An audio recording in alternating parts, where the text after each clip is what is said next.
एक weight of, one was the weight of the body, second was the normal reaction, and third one is the tension in the string. ये सारी elementary forces किसी भी object का free body diagram बनाने में help करती है। क्या हमारे पास किसी भी ऑब्जेक्ट का फ्री बॉडी डायग्राम किस तरीके से बनेगा, फिर हम ये डिसाइड करेंगे कि सिस्टम चलेगा या नहीं चलेगा, तो एक सेपरेट इशू है, हम उसके ऊपर बाद में आते हैं।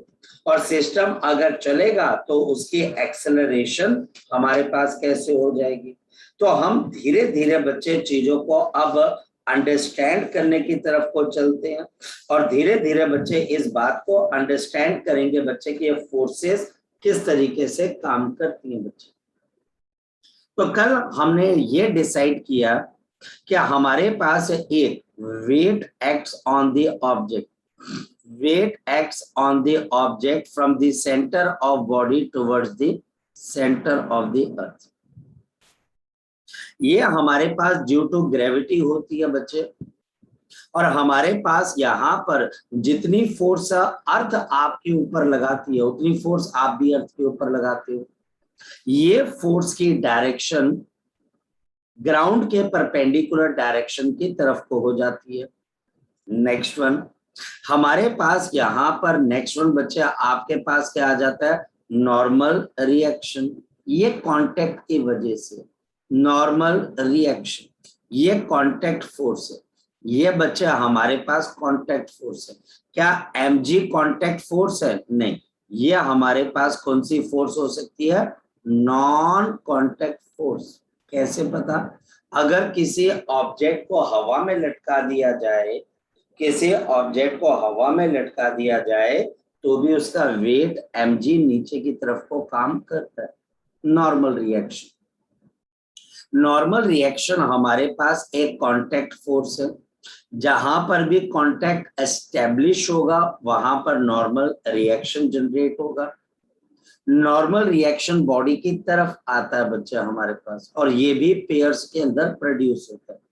और मैंने आपको एक इंपॉर्टेंट चीज क्या बताई थी, the normal reaction is not the reaction of mg।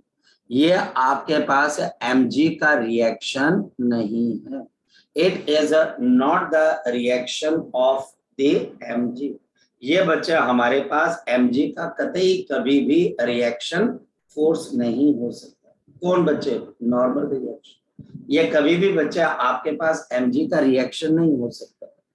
और तीसरी फोर्स बच्चा हमने कौन सी देखी थी, tension in the string. The tension in the string, ये हमारे पास जो टेंशन है ये भी पेयर्स के अंदर प्रोड्यूस होती है। ये हमारे पास टेंशन इन द स्ट्रिंग ये वहां पर होती है when there is a tendency to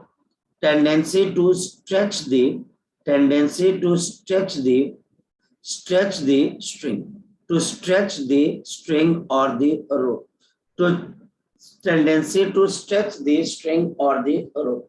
यानी कि हमारे पास यहाँ पर टेंशन इन द स्ट्रिंग है बच्चे, जो कि हमारे पास एक टेंडेंसी रखती है बच्चे टू स्ट्रेच द स्ट्रिंग और द रोप, ताकि बच्चे आप एक रिंग को या एक स्ट्रिंग को या एक रोप को जब ऑपोजिट डायरेक्शन में खींचते हो, ये मेरे पास एक स्ट्रिंग है, अगर आप एक स्ट्रिंग को यहाँ पर खींच रहे हो या फिर आप एक स्ट्रिंग को यहाँ की तरफ को खींच रहे हो ऑपोजिट डायरेक्शन में, तो हमारे पास यहाँ पर क्या डेवलप हो जाती है, शाबाश बताओ, टेंशन। मासलेस है, रोप आइडेंटिकल है, मटेरियल सेम है, विदाउट ब्रेकेज है, ये वाली टेंशन और ये वाली टेंशन पेयर के अंदर क्या रहेगी, सेम रहेगी। अगर आप रस्सी को मास वाली बना देते हो, अगर आप रस्सी के अंदर बच्चे किसी तरीके से आप उसके अंदर ब्रेकेज लेके आ जाते हो, आप कुछ भी ऐसा करते हो बच्चे हमारे पास जिसके अंदर आपको ऐसा लगता है कि रस्सी के अंदर आपके पास चेंजेस आ गए हैं, तो टेंशन भी अपने आप को चेंज कर लेगी। तो सबसे पहले इन तीनों फोर्सेस को समझना और सीखना बहुत जरूरी है, और यहाँ पर इसके ऊपर बेस फ्री बॉडी डायग्राम बनाने बहुत जरूरी है। जैसे मेरे पास यहाँ पर इस तरीके से आपके पास एक प्लेटफॉर्म आ गया, इस प्लेटफॉर्म के साथ हमने यहाँ पर क्या लगा दी, इस तरीके से एक सपोर्ट लगा दी, इस सपोर्ट के ऊपर हमने क्या लगा दी, ऐसे करके एक पुली लगा दी, पुली ऐसे, और ये पुली के इस तरफ बच्चा हमने यहाँ पर एक रस्सी को लगा दिया ऐसे, और एक रस्सी, सेम रस्सी यहाँ पर है, तो विदाउट ब्रेकेज, ये रस्सी में कोई ब्रेकेज नहीं, और हमने फिर यहाँ पर एक मास को प्लेस कर दिया, ये हमारे पास एक मास आ गया, और एक मास को मैंने यहाँ प्लेस कर दिया। अगर मैं नीचे एक मास को प्लेस करूंगा तो ही इस रस्सी में टेंशन हो पाएगी, नहीं तो नहीं। रस्सी दोनों तरफ खींचनी चाहिए आपके पास। अब टीचर बोलता है यहाँ पर अगर ये मेरे पास ऑब्जेक्ट ए है और ये ऑब्जेक्ट मेरे पास बी है, तो फ्री बॉडी डायग्राम बनाकर बताओ। नंबर 1, हमारे पास इसका वेट mg नीचे लगेगा, बिल्कुल लगेगा। इसका वेट mg नीचे लगेगा, बिल्कुल लगेगा, क्योंकि बच्चा हमारे पास यहाँ पर mg इसलिए लगेगा क्योंकि चलो इसका वेट है mbg, आपके पास नीचे आ जाएगा, और इसका वेट नीचे आपके पास क्या आ जाएगा, शाबाश बोलो, ma इंटू जी। तो mbg और mag। अब दूसरी बात, क्या हमारे पास बी बॉडी पे नॉर्मल रिएक्शन काम करेगा, बिल्कुल भी नहीं, कांटेक्ट ही नहीं है ना किसी के साथ भी। अगर कांटेक्ट होगा तो नॉर्मल रिएक्शन आएगा, लेकिन क्या इस ए बॉडी पे नॉर्मल रिएक्शन लग रहा है, बिल्कुल, प्लेटफॉर्म की वजह से कहां की तरफ को लग जाएगा, ऊपर लग जाएगा, और ये नॉर्मल रिएक्शन हमारे पास किसके बराबर है, एन के बराबर। यहाँ पर कोई नॉर्मल रिएक्शन बिल्कुल भी नहीं बच्चे हमारे पास। नेक्स्ट वन, हमारे पास अगर देखा जाए तो अब टेंशन, हमारे पास इस ए मास की वजह से टेंशन कहाँ की तरफ को लग जाएगी, ये टेंशन टी लगी, ये टेंशन आपके पास टी, देखो दो बॉडीज आ गई, पुली और ये ए बॉडी, ये दो अलग अलग बॉडीज है, हर बॉडी अपनी अपनी रस्सी में टेंशन टी और ये टेंशन टी प्रोड्यूस करेगा।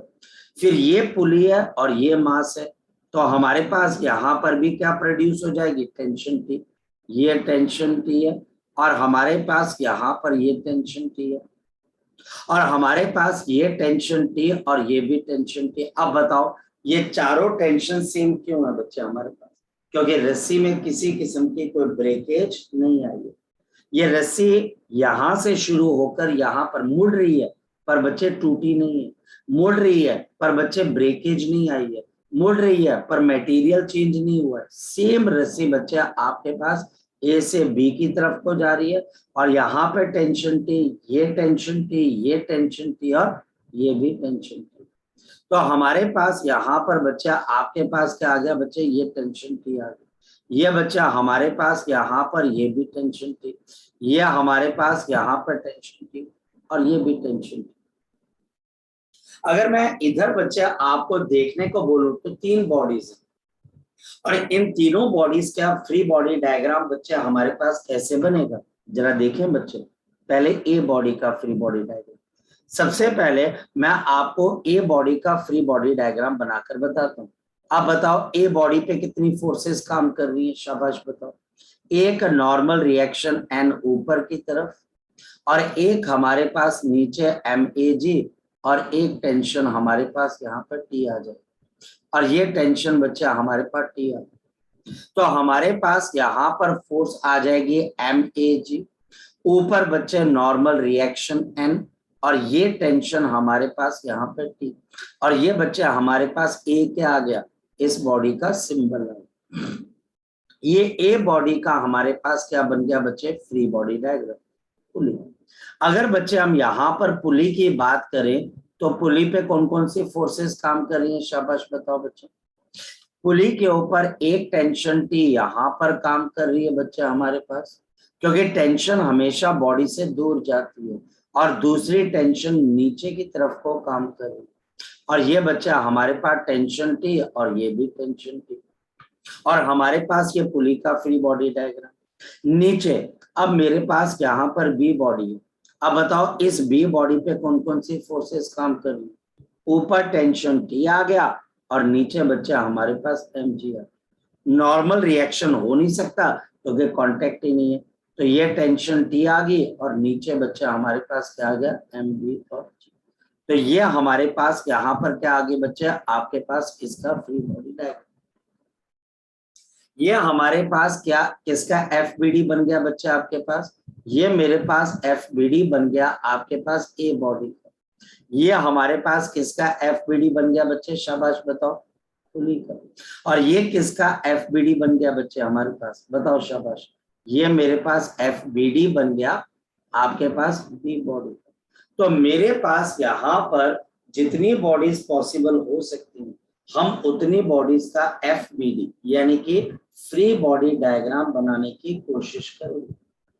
हम बच्चे उतनी बॉडीज का क्या बनाने की कोशिश करेंगे, फ्री बॉडी डायग्राम बनाने की कोशिश करेंगे। ये प्रैक्टिस की बात है, ये एक कॉमन सेंस की बात है कि आप फ्री बॉडी डायग्राम कैसे बनाते हो।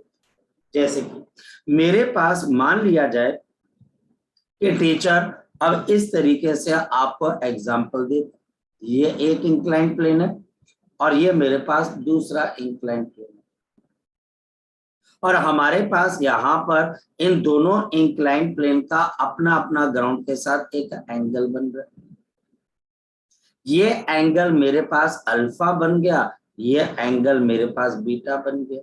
यहाँ पर ऊपर की तरफ हमारे पास क्या बन गई बच्चे, पुली आ गई, और हमारे पास यहाँ पर एक रस्सी यहाँ पे लगा दी, ये हमारे पास यहाँ पर एक मास को जो है क्रिएट कर दिया गया, ये मास हमारे पास आ गया।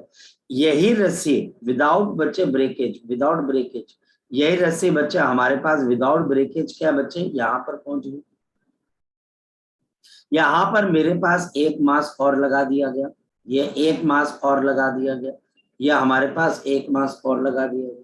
हमारे पास ये मास कितने के बराबर है, ये मेरे पास m1 kg, ये मेरे पास m2 kg। अब मुझे यहाँ पर फोर्सेस बतानी है और फ्री बॉडी डायग्राम बनाना। चलिए स्टार्ट करते हैं। सबसे पहला काम है बच्चे वेट mg, यानी कि सबसे पहले इसका वेट m1g नीचे लगेगा ग्राउंड की तरफ, इसका m2g नीचे की तरफ को लगेगा। इसके वेट का बच्चे एक कंपोनेंट यहाँ पर और एक कंपोनेंट बच्चे यहाँ बन जाएगा, इसका एक कंपोनेंट यहाँ पर और दूसरा कंपोनेंट बच्चे यहाँ बन जाएगा। और हमारे पास यहाँ पर क्या आ जाएगा, ये एंगल आपके पास अल्फा आ जाएगा, तो m1g into cos of alpha, यहाँ पर m1g साइन ऑफ अल्फा, यहाँ पर मेरे पास m2g आ जाएगा।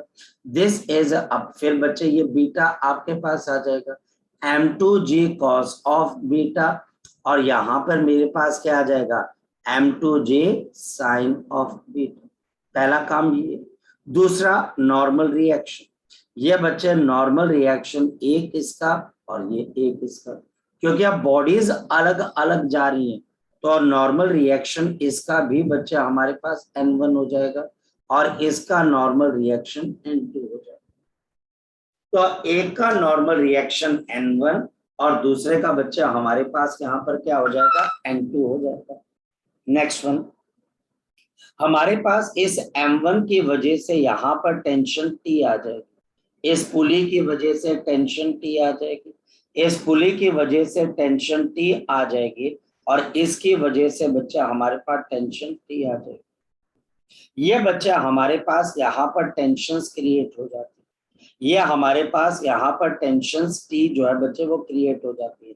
ये T आ गई, ये T सेम क्यों है बच्चे हमारे पास, ये सेम होने की वजह बच्चे हमारे पास ये है कि हमारे पास रस्सी के आपके पास नेचर सेम, रस्सी अलग हो जाएगी तो टेंशन भी अलग हो जाएगी।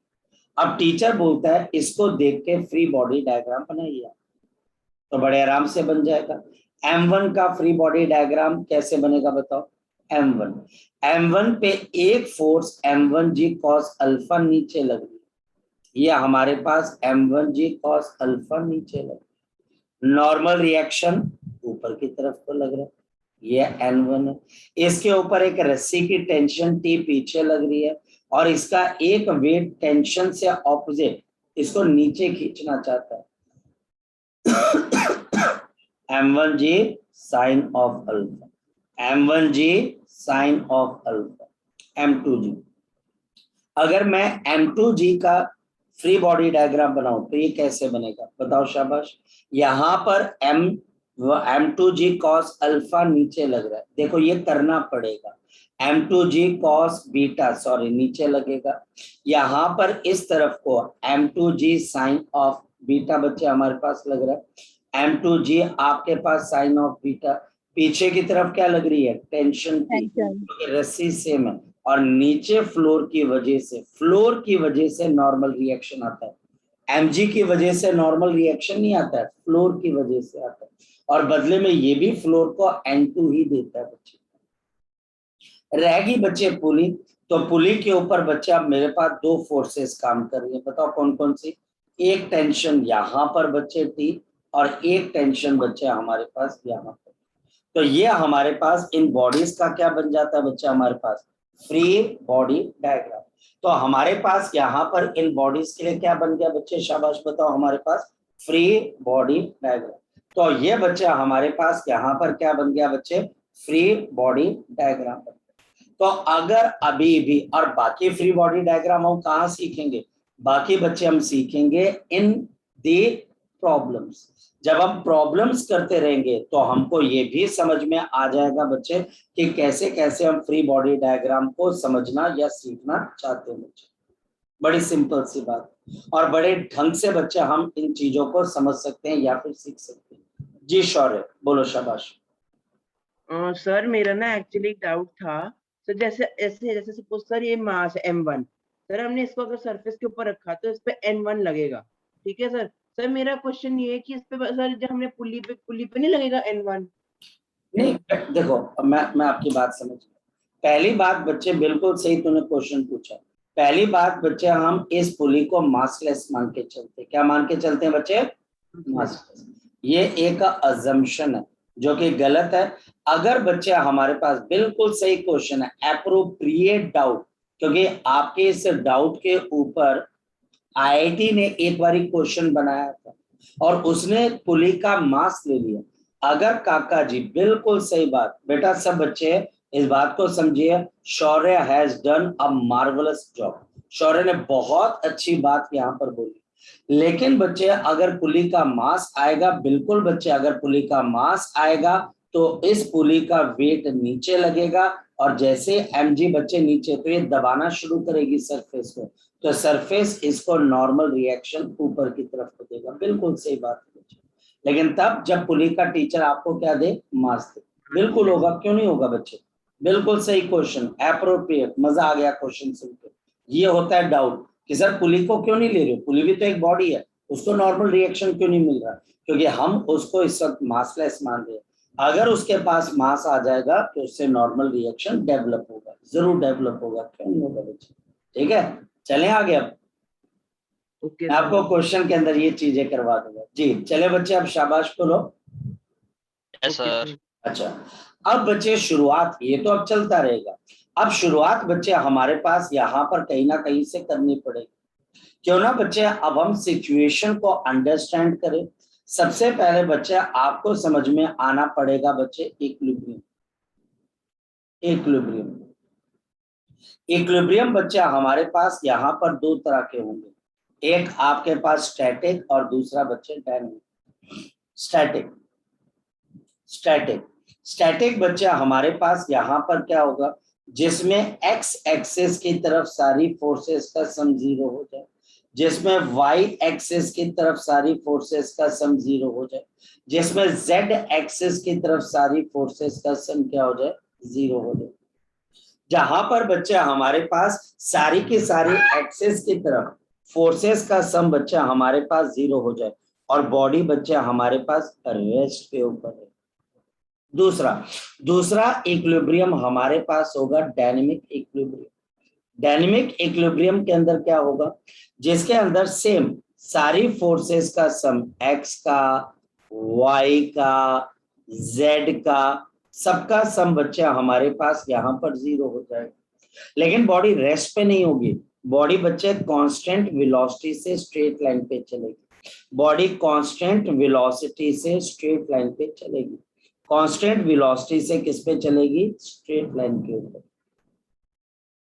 बॉडी कांस्टेंट वेलोसिटी से स्ट्रेट लाइन के ऊपर बच्चे हमारे पास ट्रेवल करेगा। टीचर यहाँ पर ये वर्ड यूज करेगा। कई बार स्टैटिक के लिए बच्चे वो वर्ड रेस्ट भी यूज कर सकता है कि हमारे पास यहाँ पर सिस्टम रेस्ट के ऊपर है, और डायनेमिक के लिए वो यूज करेगा बॉडी कांस्टेंट स्पीड से स्ट्रेट लाइन पे चल रही है। यहाँ पर हम क्वेश्चन को अंडरस्टैंड करने की कोशिश करेंगे और ये जानेंगे बच्चे कि अब हमारे पास क्या क्या चीजें आ चुकी हैं। क्वेश्चन नंबर 1, टीचर यहाँ पर इक्विलिब्रियम की बात करता है। टीचर यहाँ पर इक्विलिब्रियम की बात करता है। मेरे पास यहाँ पर एक मास सस्पेंडेड है। ये मास सस्पेंड हो गया बच्चे, और ये मास बच्चे हमारे पास 7 kg का। ये मास हमारे पास यहाँ पर 7 kg का। यहाँ पर हमारे पास एक रस्सी ऐसे लगाएगी। अब ये अलग रस्सी होगी। ये बच्चा हमारे पास अब क्या होगी? एक अलग रस्सी। ये बच्चा हमारे पास एक अलग रस्सी आ गई, और एक रस्सी को टीचर ने ऐसे जोड़ दिया। अब ये तीनों रस्सी सेम नहीं है, ये तीनों की तीनों रस्सियां डिफरेंट है। ये तीनों की तीनों बच्चे हमारे पास जो रस्सियां बच्चे डिफरेंट है। ये तीनों की तीनों बच्चे रस्सियां हमारे पास क्या डिफरेंट है। ये मास आ गया, ये बच्चा हमारे पास यहाँ पर आ गया। अगर ये रस्सियां डिफरेंट है तो तीनों में टेंशन सेम होंगी कि डिफरेंट होंगी? तो आंसर है डिफरेंट हो जाएंगे। ये बच्चे 30 डिग्री, तीनों को यहाँ पर जोड़ा गया, इस O पॉइंट के ऊपर जोड़ा गया। ये बच्चा हमारे पास P पॉइंट आ गया, ये हमारे पास R पॉइंट आ गया, ये मेरे पास O पॉइंट आ गया, और ये एंगल टीचर ने दे दिया मेरे पास कितने के बराबर है? 90। और टीचर हमको बोल रहा है ये 7 kg का जो मास है, ये जो 7 kg का मास है बच्चे, ना ये नीचे जा रहा है ना ये ऊपर आ रहा है। यानी कि ये सिस्टम हमारे पास क्या है? Under equilibrium. ये सिस्टम हमारे पास कैसे है? शाबाश बताओ, अंडर इक्विलिब्रियम। ये सिस्टम बच्चा हमारे पास अंडर इक्विलिब्रियम। ये सिस्टम बच्चा हमारे पास अंडर क्या है बच्चे? इक्विलिब्रियम।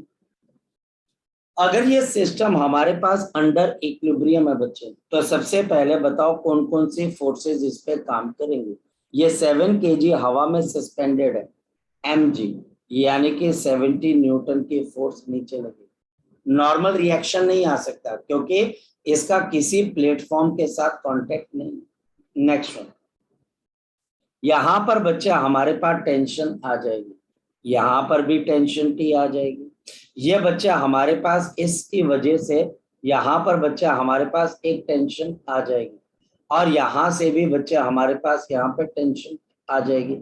अब ये सारी टेंशन्स कैसे होंगी इसी को अंडरस्टैंड करना है। एक यहाँ पर और एक यहाँ पर बच्चा हमारे पास, क्योंकि रस्सियां बच्चे हमारे पास अलग अलग हैं, क्योंकि हमारे पास ये थ्रेड्स या रस्सियां अलग अलग है। तो ये टेंशन T1, ये टेंशन T1, ये टेंशन T2, ये टेंशन T2। रस्सियों में यहाँ पर ब्रेकेज पड़ गई है। ये टेंशन T3 और ये टेंशन आपके पास T3।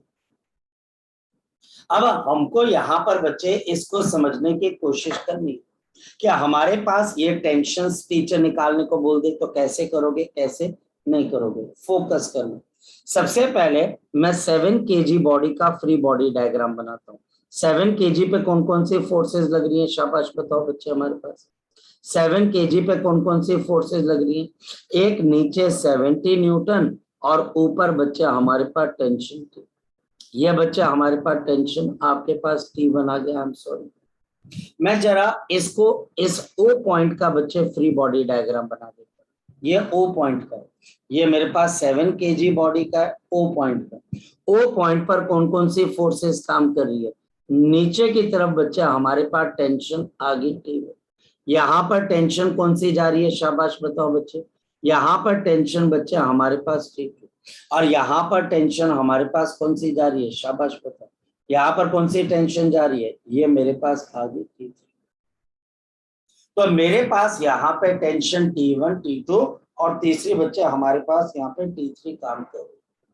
ये तीन टेंशंस हमारे पास यहाँ पर काम कर रही है, T1, T2 और बच्चे हमारे पास T3। ये मैं किसकी बात कर रहा हूँ? ओ पॉइंट की बात कर रहा हूँ। अब फोकस करना। टीचर बोल रहा है कि ये सिस्टम इक्विलिब्रियम पे है, तो इसका मतलब क्या आ गया? अच्छा, ये एंगल भी 90 डिग्री है, ये बात ध्यान रखना। ये बात ध्यान रखो, अगर मैं इस लाइन को ऐसे ड्रॉ कर देता हूँ, ये एंगल 30 डिग्री है, तो बताओ बच्चे हमारे पास यहाँ पर इस हॉरिजॉन्टल लाइन के साथ कौन सा एंगल बन जाएगा? शाबाश बताओ। 30 ये 30 डिग्री। ये एंगल बच्चा हमारे पास यहाँ पर 30 डिग्री बन जाएगा इक्विलिब्रियम। हमारे पास सबसे पहले अगर मैं बात करूं एफ बी डी किसका बच्चा हमारे पास 7 kg 7 kg के एफ बी डी में से 7 kg के एफ बी डी में से 7 kg का अगर बच्चा हमारे पास एफ बी डी है और ये इक्विलिब्रियम पे, तो इसका मतलब पता है क्या हुआ? जितनी फोर्स ऊपर लग रही है उतनी फोर्स नीचे लग रही है, यानी इन दोनों के फोर्सेस का सम किसके बराबर आ गया बच्चे? 0 के बराबर। ये 0 बच्चे नेट फोर्स 0 है, ये इक्विलिब्रियम है, तो हमारे पास यहाँ पर जितनी फोर्स वाई डायरेक्शन में ऊपर लग रही है उतनी डाउनवर्ड लगनी चाहिए, यानी कि इन दोनों फोर्सेस का सम क्या हो जाना चाहिए? 0। तो यानी कि T1 minus of 70 is equal to 0। Therefore बच्चे आपके पास T1 किसके बराबर आ जाएगा? शाबाश 70 न्यूटन। 70। काम खत्म हो गया। अब चलते हैं आगे। अगर मैं ओ पॉइंट की बात करूं तो यहाँ पर आपके पास T1 के कंपोनेंट्स नहीं बन सकते, T3 के नहीं बन सकते, किसके कंपोनेंट बनेंगे? शाबाश बताओ बच्चे। T2 के। और बताओ कौन कौन से कंपोनेंट बन जाएंगे? ये मेरे पास बन जाएगा T2 cos ऑफ 30 डिग्री, और ऊपर बच्चा हमारे पास क्या आ जाएगा? शाबाश बोलो। T2 आपके पास कितना आ जाएगा? Sine of 30 degree. अब आपको ओरिजिनल T2 इग्नोर कर देना, क्यों? क्योंकि अब उसका कोई रूल ही नहीं रहा। क्यों? क्योंकि आपने उसके कंपोनेंट्स बना दिए। अब मैं यहाँ पर O पॉइंट के लिए इक्वेशन बनाता हूँ, देखिए क्या क्या बनेगी। क्योंकि हमारे पास O जो पॉइंट है ये भी बच्चे अंडर इक्विलिब्रियम है, ये भी बच्चे हमारे पास अंडर इक्विलिब्रियम है। इसकी वजह से बताओ बच्चे हमारे पास क्या चीज आ जाएगी? शाबाश बताओ। इसकी वजह से बच्चे हमारे पास बताओ क्या आ जाएगी? शाबाश बताओ बच्चे। ओ पॉइंट, यानी कि एक्स डायरेक्शन में सारी फोर्सेस का सम क्या हो जाना चाहिए? 0। एक्स डायरेक्शन के अंदर, एक्स डायरेक्शन के अंदर सारी फोर्सेस का सम 0 हो जाना चाहिए। मतलब क्या हो जाना चाहिए? बताओ शाबाश। T3 is equal to T2 cos of 30 degree, ये हो जाएगा। सीधा सीधा लिख लो, क्योंकि T3 T2 के बराबर, T2 cos 30 के बराबर है, तो ये बॉडी ना तो एक्स पे लेफ्ट पे जाएगी ना राइट पे जाएगी। तो अब हमारे पास ये आ गई पहली चीज। दूसरी चीज बच्चे हमारे पास वाई डायरेक्शन से बताओ आपको क्या पता लगेगा? बताओ वाई डायरेक्शन से आपको क्या पता लगेगा? शाबाश बताओ। वाई डायरेक्शन से आपको क्या पता? ये हमारे पास बिल्कुल T1 is equal to T2 sine of 30 degree. Sine 30 कितने के बराबर होता है? हाफ। और T1 कितने के बराबर है? 70। तो 70 is equal to T2 into half. तो जल्दी बता दो T2 की वैल्यू किसके बराबर आ जाएगी? T2 हमारे पास कितने के बराबर है? 140 न्यूटन के बराबर आ गया। T2 हमारे पास यहाँ पर किसके बराबर आ गया? 140 न्यूटन के बराबर आ गया। T2 बच्चा हमारे पास किसके बराबर आ गया? 140 न्यूटन के बराबर आ गया। काम खत्म। लेकिन अभी T3 बचा हुआ है, तो बताओ आपके पास T3 कैसे आ जाएगा? आपके पास T3 किसके बराबर है? T2 यानी कि 140 cos ऑफ 30 यानी कि √3/2। तो जल्दी बता दो इसका आंसर कितने के बराबर आ जाएगा? 70 √3। तो ऐसे बच्चे हम यहाँ पर इन क्वेश्चन को अंडरस्टैंड करते हैं। ये हमारे पास पहला आपके पास क्वेश्चन है, लेकिन टीचर यहाँ पर आपको नंबर 1 या तो इक्विलिब्रियम बोलेगा, या रेस्ट बोलेगा, या कांस्टेंट वेलोसिटी बोलेगा, या टीचर आपको ये बताने की कोशिश करेगा कि यहाँ पर किसी किस्म की कोई एक्सेलरेशन नहीं हो रही, किसी किस्म की बच्चा हमारे पास कोई एक्सेलरेशन नहीं हो रही। ये टीचर आपको बताने की कोशिश करेगा जी। अगर अभी बच्चे कोई डाउट है तो वो आप मुझसे पूछ सकते हो बच्चे। अगर अभी बच्चे कोई डाउट है तो वो आप मुझसे पूछ सकते हो। शाबाश।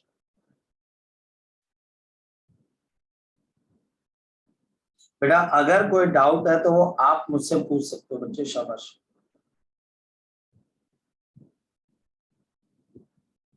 है बच्चे कोई doubt? No sir, no. No sir. पक्का श्योर? नेक्स्ट क्वेश्चन Yes, की sir. तैयारी है? Yes sir. नेक्स्ट क्वेश्चन की तैयारी है? हाँ जी सर। चलो अब बच्चे हमारे पास यहाँ पर हम समझने की कोशिश करते हैं बच्चे के नेक्स्ट पॉइंट आपके पास क्या हो सकता है। और नेक्स्ट पॉइंट बच्चे हम अगेन एक क्वेश्चन करने की यहाँ पर कोशिश करते हैं बच्चे। देखते हैं बच्चे हमारे पास ये क्वेश्चन क्या कहता है। हमारे पास यहाँ पर अब 2 मासेस को हवा में सस्पेंड कर दिया गया और टीचर बोल रहा है कि ये अंडर इक्विलिब्रियम है, किसी किस्म की कोई एक्सेलरेशन आपके पास नहीं है, किसी किस्म की कोई एक्सेलरेशन बच्चा हमारे पास यहाँ पर नहीं है। फोकस करना बच्चे।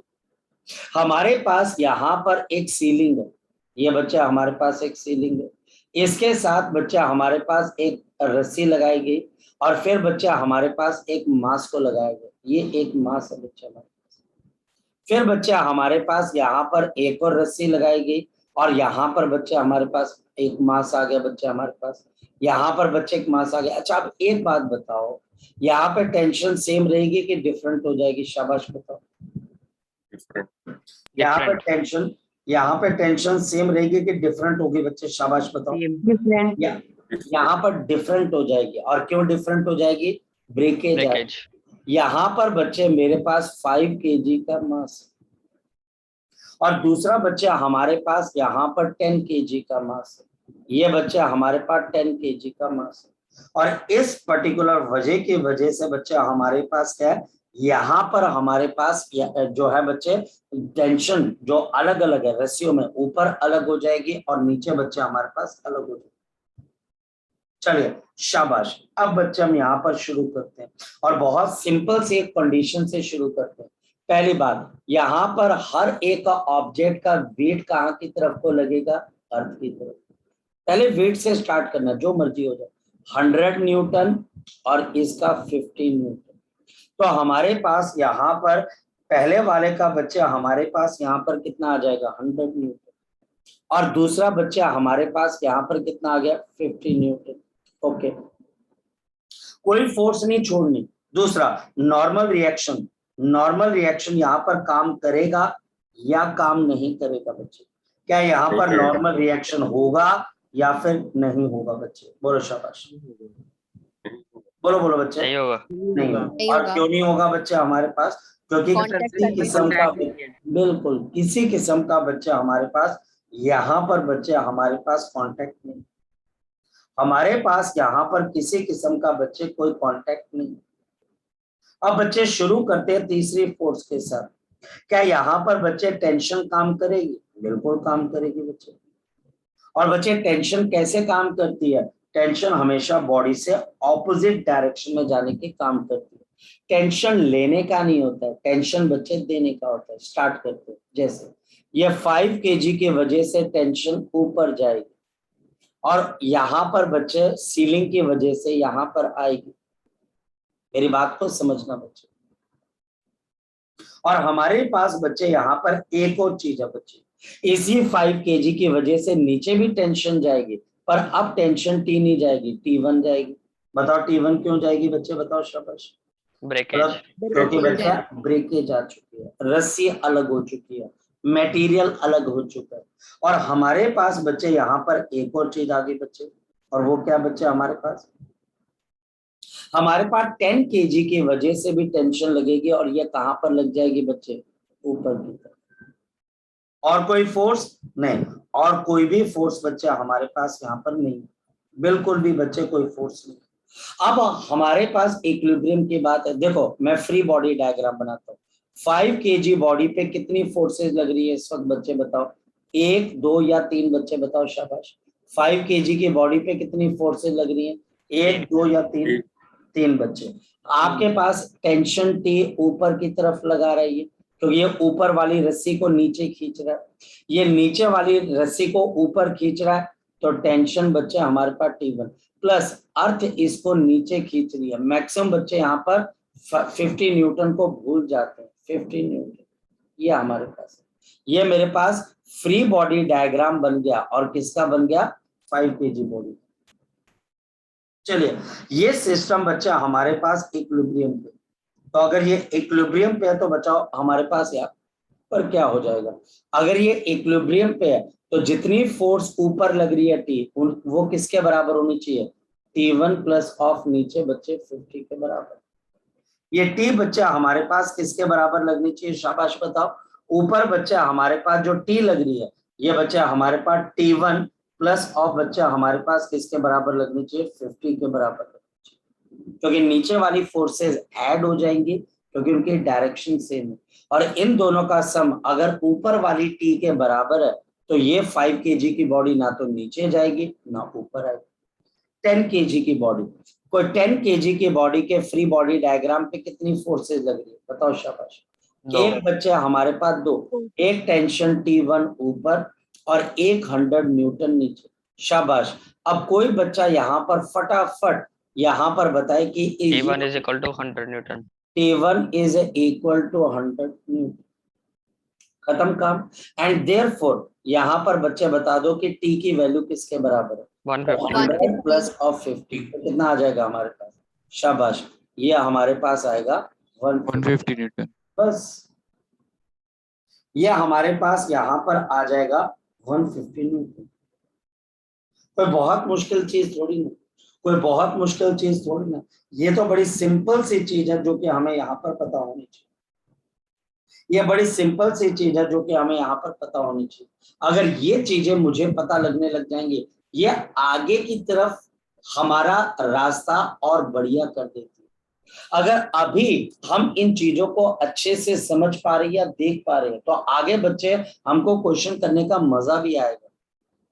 आपको टीचर जो भी सिचुएशन देगा, चाहे बच्चे वो सीधी सिचुएशन दे, उल्टी सिचुएशन दे, आपके पास बच्चे टफ दे, आपको मीडियम क्वेश्चन दे, ऑब्जेक्टिव दे, सब्जेक्टिव दे, मैं तो 2 मिनट में निकाल दूंगा। लेकिन शुरुआत फोर्स से होगी, फ्री बॉडी डायग्राम से होगी और इस बात की अंडरस्टैंडिंग से होगी। किस बात की अंडरस्टैंडिंग, कि आपका सिस्टम रेस्ट पे है या फिर बच्चे मोशन कर रहे हैं, आपका सिस्टम रेस्ट के ऊपर है या मोशन कर रहे हैं। ऐसी गलतियां कुछ बच्चा गलतियां करना शुरू कर देता है, जैसे नॉर्मल रिएक्शन को mg का रिएक्शन मान लिया, जबकि एक प्लेटफॉर्म की वजह से है, दूसरा ग्रेविटी की वजह से। चलो नेक्स्ट क्वेश्चन करते हैं बच्चे। नेक्स्ट क्वेश्चन है बच्चा हमारे पास यहाँ पर जो नेक्स्ट क्वेश्चन है बच्चा हमारे पास, वो नेक्स्ट क्वेश्चन है हमारे पास बच्चे, मैं एक के ऊपर एक कुछ ब्लॉक्स को प्लेस कर देता हूँ और ये सिस्टम बच्चे इक्विलिब्रियम पे। जैसे मेरे पास यहाँ पर एक ब्लॉक आ गया बच्चे, इसके ऊपर बच्चा हमारे पास यहाँ पर आ गया दूसरा ब्लॉक, ये बच्चा हमारे पास दूसरा ब्लॉक आ गया, और बच्चा हमारे पास ये 2 ब्लॉक्स हैं और चलो एक ब्लॉक बच्चे हम इसके ऊपर और रख देते बच्चे, ये एक ब्लॉक और ऊपर आ गया। ये तीनों ब्लॉक्स को अर्थ के ऊपर रखा हुआ बच्चे, इन तीनों ब्लॉक्स को हमने अर्थ के ऊपर रखा हुआ ऐसे बच्चे। और टीचर बोलता है अगर इन ब्लॉक्स का मास गिवन है, क्या क्या गिवन है बच्चे, मेरे पास 5 kg, आपके पास यहाँ पर 3 kg और यहाँ पर बच्चे हमारे पास 2 kg, और मुझे इन तीनों बॉडीज का फ्री बॉडी डायग्राम बनाना। अब देखो कौन कौन सी फोर्सेस यहाँ पर काम करेंगे, बहुत ध्यान से बच्चे यहाँ पर ये काम करना। ये अब आपके दिमाग की समझ भी है, आपने 10th क्लास तक क्या समझदारी लगाई बच्चे, क्या समझ है, क्या स्किल है, वो भी पता लगेगा। सबसे पहले 2 kg का वेट टू 20 न्यूटन नीचे लगेगा, बिल्कुल लगेगा। 3 kg का 30 नीचे लगेगा और ये 5 kg का 50 नीचे लगेगा। याद रखना बच्चे, याद रखना बच्चे, ये बात याद रखना। अब दूसरी बात जो हमारे को यहाँ पर समझ में आनी चाहिए और वो ये बच्चे हमारे पास, क्या ये 20 न्यूटन 2 kg की बॉडी 3 kg की बॉडी पे लगा रही है कि अर्थ के ऊपर लगा रही है, शाबाश बताओ बच्चे, बताओ शाबाश, बोलो। क्या ये 20 न्यूटन की जो फोर्स है ये नीचे वाले ब्लॉक के ऊपर लग रही है या फिर बच्चे अर्थ के ऊपर जा रही है, ये 20 न्यूटन, तो आंसर है ये अर्थ के ऊपर जा रही है। तो बच्चा बोलता है ऐसा क्यों बोल रहे हो सवाल, क्योंकि बच्चे हमारे पास जो mg है वो एक बॉडी दूसरी बॉडी पे एक्सर्ट नहीं करती है, वो बच्चे ग्रेविटी की वजह से वो अर्थ के अंदर जा रही है। किस्मत से उसके बीच में एक और ब्लॉक आ गया तो ऐसा लगता है कि ये 20 न्यूटन 3 kg की बॉडी पे जा रही है, ऐसा नहीं। यहाँ पर अब बच्चे दूसरी फोर्स आ जाएगी और वो फोर्स है नॉर्मल रिएक्शन। 3 kg 2 kg की बॉडी को नॉर्मल रिएक्शन ऊपर देगा और बच्चा हमारे पास यहाँ पे 2 kg 3 kg को नॉर्मल रिएक्शन नीचे देगा। अब ये बच्चे बहुत इंपॉर्टेंट है, ये बच्चे हमारे पास बहुत इंपॉर्टेंट है, बहुत इंपॉर्टेंट। अब पॉइंट हमारे पास ये बच्चे एक्चुअल में 2 kg की बॉडी 3 kg की बॉडी को क्या प्रोवाइड कर रही है बच्चे, नॉर्मल रिएक्शन। 2 kg की बॉडी और 3 kg की बॉडी में नॉर्मल रिएक्शन काम करता है, ना कि 20 न्यूटन। ये बात ध्यान रखना।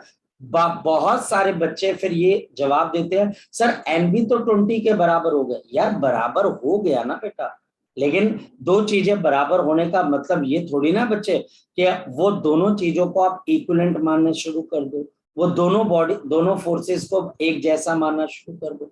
ये बात ध्यान रखने वाली। इसी तरीके से हमारे पास 3 kg की बॉडी 5 kg की बॉडी पे क्या लगाएगी बच्चे, शाबाश बताओ, एक नॉर्मल रिएक्शन। अब ये नॉर्मल रिएक्शन अलग हो जाएगा और बच्चे ये बच्चे हमारे पास इसके ऊपर नॉर्मल रिएक्शन ऊपर लगाएगा। ये नॉर्मल रिएक्शन क्योंकि अलग बॉडी आ गई है तो ये N1 आ जाएगा और ये बच्चे हमारे पास N1 आ जाएगा। और लास्ट वन, ये 5 kg की बॉडी को ग्राउंड की वजह से भी एक नॉर्मल रिएक्शन मिलेगा, जिसको बच्चे हम यहाँ पर क्या मान सकते हैं बच्चे, N2 मान सकते हैं। और बदले में ये भी ग्राउंड को नॉर्मल रिएक्शन देगा, कौन सा बच्चे आपके पास, N।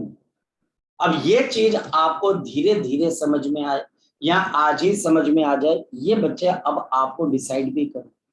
ये एकदम से अगर समझने जाओगे तो भी बच्चे बहुत बड़ा पंगा। अपना टाइम लीजिए, अपने टाइम जोन पे समझिएगा इसको। ये बच्चा हमारे पास 2 kg की बॉडी, इसमें कितनी फोर्सेस काम कर रही हैं बच्चे हमारे पास, बोलो सर। ये ना एक्चुअली मेरे को ये नहीं समझ आया सर, ये जो आपने बोला नॉर्मल रिएक्शन वाला, सर वो नहीं समझ आया सर मेरे को ना एक्चुअली।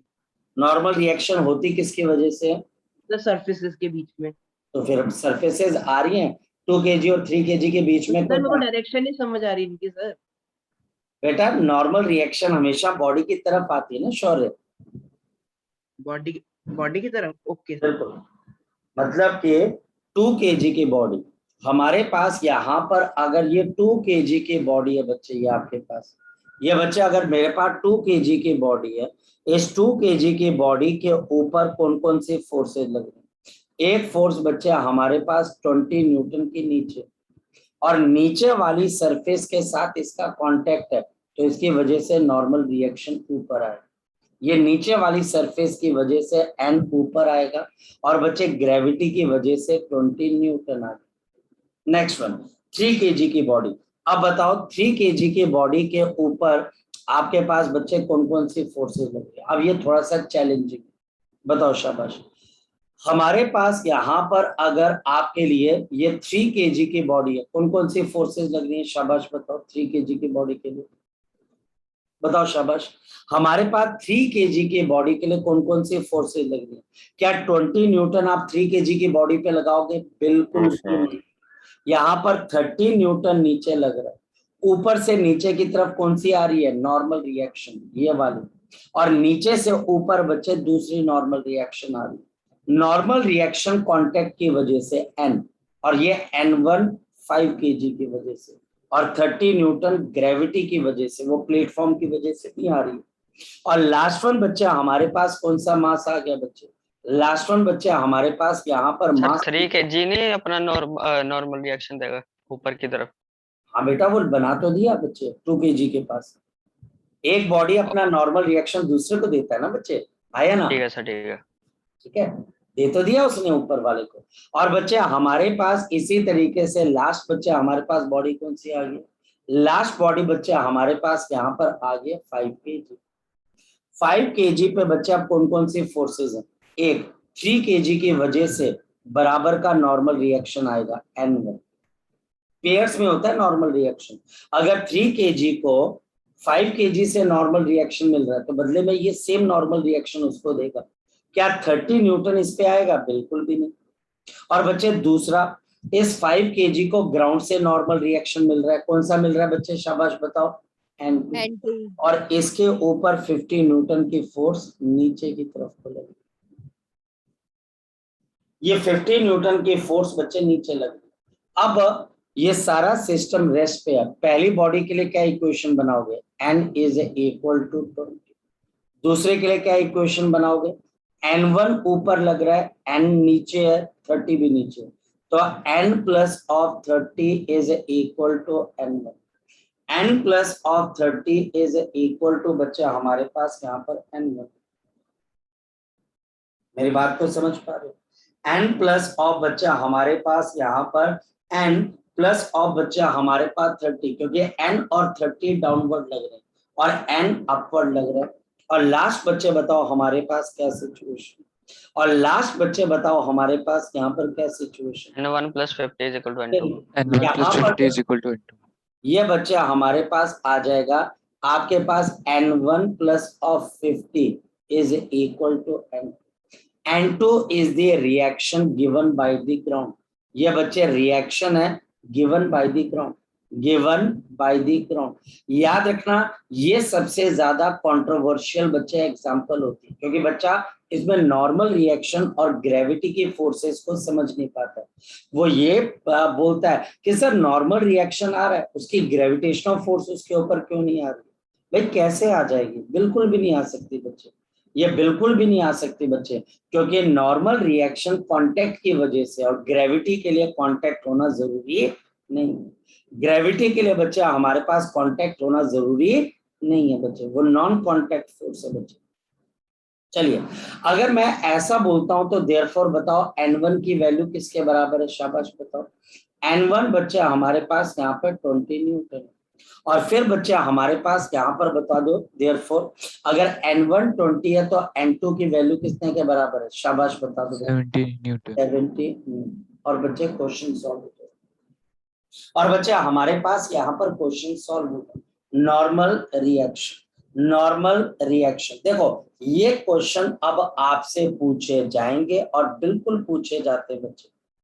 और यहाँ पर बच्चे हमारे पास कई बारी मैं आपको ये बता दूं, जैसे कई बारी हो सकता है कि टीचर n1 को क्या बोले, रिएक्शन, रिएक्शन n1 क्या बच्चे, the reaction exerted, the reaction exerted between 3 kg and 5 kg, 3 kg and 5 kg।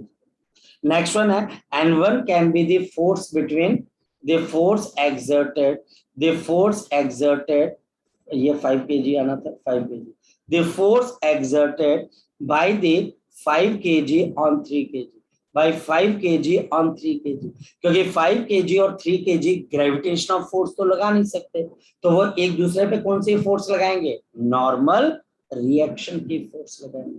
ये एक दूसरे के ऊपर बच्चा हमारे पास कौन सी फोर्स लगाएंगे, नॉर्मल रिएक्शन की फोर्स लगाएंगे। ओके, स्टार्ट करें बच्चे नेक्स्ट वन। सर ये नेक्स्ट n हमारे पास 20 था सर, ये 50 क्यों नहीं आया n1? हाँ जी सर। ओहो ओहो सॉरी सॉरी सॉरी, मैंने बोला 50 होगा लेकिन मैं लिख 20 दिया, हाँ या ना, मैंने 50 बोला था, मेरे को इतना याद है। Yes, वो sir, मैंने सीधा 20 प्लस 30 लिखना भूल गया, सॉरी। पता मैंने क्या किया, मैंने 20 तो लिख दिया, मैंने बोला चल 30 तो मैंने बोल दिया होगा 50, 30 ऐड नहीं किया, ठीक है ठीक है। N2 भी कर देना सर। N2 भी 100 आ जाएगा। हाँ ये 50 और ये 200। हाँ n200 आ जाएगा, वो ठीक है ठीक है। कई बार हो जाता है गलती हो, फिर गलतियां देखो सीधा सीधा चलती रहती है। चलो खैर, अब बच्चे हमारे पास आ गई, ये तो बात इक्विलिब्रियम की। नेक्स्ट क्या हुई, अनबैलेंस फोर्सेस। अब बच्चे हमारे पास आ जाती है नेक्स्ट एप्लीकेशन, याद रखना। और ये बच्चे कॉन्सेप्ट है अनबैलेंस फोर्सेस। जो बच्चा हमारे पास अनबैलेंस फोर्सेस होती हैं, अनबैलेंस फोर्सेस जो होती हैं बच्चे, ये सिस्टम को एक्सेलरेट करवाती है। जैसे कि बच्चे हमारे पास हम देख चुके हैं कि ये मेरे पास एक 3 kg की बॉडी है, यहाँ पर बच्चे मेरे पास 40 न्यूटन की फोर्स है, और यहाँ पर बच्चे मेरे पास 10 न्यूटन की फोर्स है। अगर कोई टीचर बोलता है इसकी एक्सेलरेशन कितने के बराबर हो रही है, तो हमारा जवाब कितना हो जाएगा 40 सपोर्ट बड़ी फोर्स माइनस छोटी फोर्स, तो ये एक्सेलरेशन यहाँ पर है, तो सपोर्ट माइनस अपोज अपॉन 3, तो आंसर बच्चे हमारे पास कितना आ जाएगा 10 मीटर पर सेकंड स्क्वायर। 10 मीटर पर सेकंड स्क्वायर। ये बच्चे हमारे पास आ जाता है 10 मीटर पर सेकंड स्क्वायर। लेकिन आज बच्चे हम यहाँ पर एक नई प्रॉब्लम शुरू करते हैं, कनेक्टेड मोशन प्रॉब्लम। यहाँ पर आज हम शुरू करते हैं बच्चे connected motion problem. Connected motion problem क्या है, सबसे पहले इसको समझते हैं। कनेक्टेड मोशन के अंदर दो बॉडीज एक दूसरे से जुड़ी होंगी और एक बॉडी की मोशन की वजह से दूसरी बॉडी पे चलना शुरू कर देगी। जैसे कि हमारे पास यहाँ पर बच्चे इस तरीके से पुली, ये पुली मासलेस है और ये पुली फ्रिक्शनलेस है, और ये पुली रोटेट नहीं करेगी, ये पुली रोटेट नहीं करेगी, रोटेशन नहीं देगी। और यहाँ पर बच्चे हमारे पास एक रस्सी लगी हुई है ऐसे, और दूसरी तरफ से बच्चे ये रस्सी नीचे आ रही है विदाउट ब्रेकेज। ये रस्सी बच्चे हमारे पास विदाउट ब्रेकेज लगी हुई है यहाँ पर, और इस तरफ बच्चा हमारे पास यहाँ पर 2 kg का मास है, और दूसरी तरफ बच्चा हमारे पास यहाँ पर क्या है 4 kg का मास है।